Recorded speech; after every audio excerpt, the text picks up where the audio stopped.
Hello and welcome back. Today I'm showing off one of the first builds that I did in this world, which is Old Penn Station from New York City. I thought this would be a good way to inaugurate my new microphone that my wife gave me for Christmas. It's a Shure MV6 microphone, and I'm really excited about the improved sound quality, especially compared to some of my older videos. So I hope you enjoy it, and I hope you enjoy this build that I showcased today. Now, Old Penn Station was completed in 1910 by McKim, Mead, and White. It was a New York City railway station that combined trains coming in from the west on the Pennsylvania line and trains going out to the east on the Long Island Railroad. It was constructed in the Beaux-Arts style with the central waiting room based off of ancient Roman baths. It was truly a monumental building, and that's part of what proved its downfall. Because by the 1960s, when rail travel started to decline in New York City and cars became more popular, the city decided that it was too expensive to upkeep this enormous building. And so much of everything above ground was demolished, leaving mostly just the lower, below ground train lines, concourse. They added some architectural elements, but ultimately, current Penn Station is a shadow of its former self. And you can see from some of the pictures that I've included, it really was a grand building. The concourse was covered by a large glass and steel set of domes. And even though my model is not 100% accurate, I took a few artistic liberties, and I also never really filled in all of the finer details like newsstands, shoe shine areas, or little bodegas where people could buy a bagel or a donut. I still wanted to try to capture the architectural elements and feel of the building. It was one of the first ones that I designed in this world, and it's in the center of the original city. When we go outside, you'll be able to see the streets and avenues that I laid out surrounding this train station. I also took some liberties with parts of the station that I couldn't find pictures of, things like restaurants and some shops.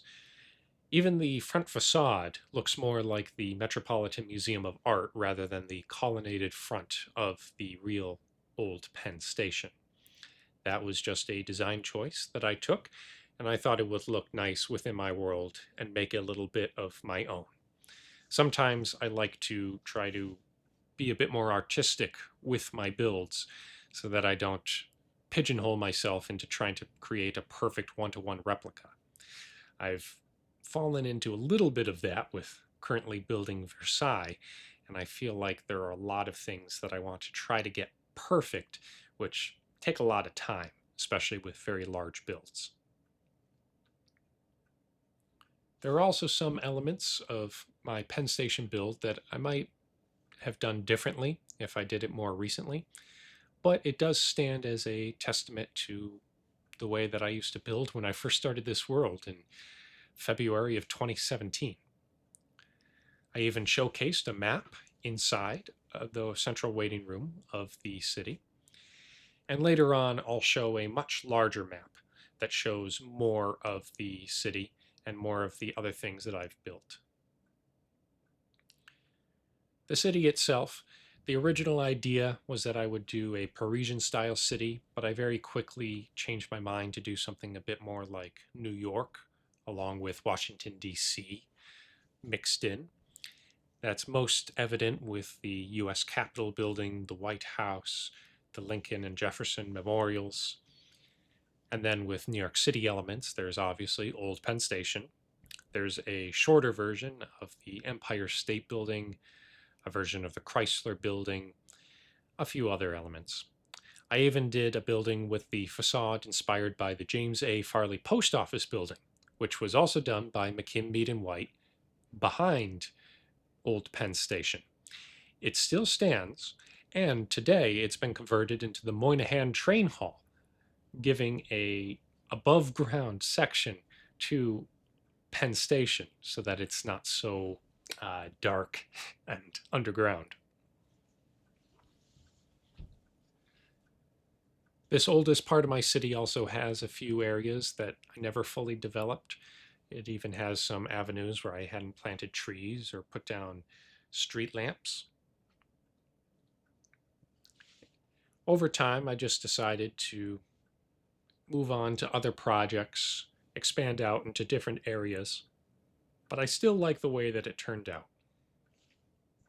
And part of not having finished areas of this, it's wanting to keep a record of how my building was, going back 8, 9 years.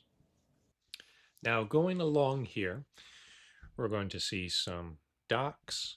Uh, we also have a half finished building that was based off of Rose Wharf in Boston, which has a large archway going through. That's a much more modern building. I tried to do it in an older style. I have Westminster Abbey just kind of plopped here. There are a few things that I kind of experimented with, haven't really finished. But anyway, taking a look at a larger map, we can see the center of the city, and we can see that I've gone quite beyond the borders of it, all the way up to St. Peter's Basilica, gone all the way down out to Buckingham Palace. We have plenty of country houses and palaces all around.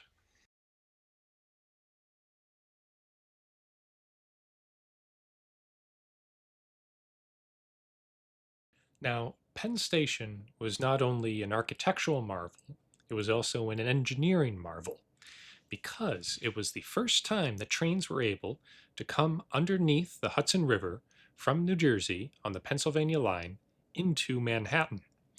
And prior to the completion of Penn Station, it wasn't even thought to be possible by some engineers. But they were able to do it, building the tunnels underneath the river. And there were also train lines that extended out east to Long Island on the Long Island Railroad. And for the longest time, Penn Station is where east and west train lines moved through Manhattan, while Grand Central Terminal was for trains coming down from the north. Now, today there are some east-west bound trains from Grand Central Terminal, but at the time it was a novelty, and it was a very significant improvement for the city, especially in 1910 when cars were still a novelty and most people still traveled by train.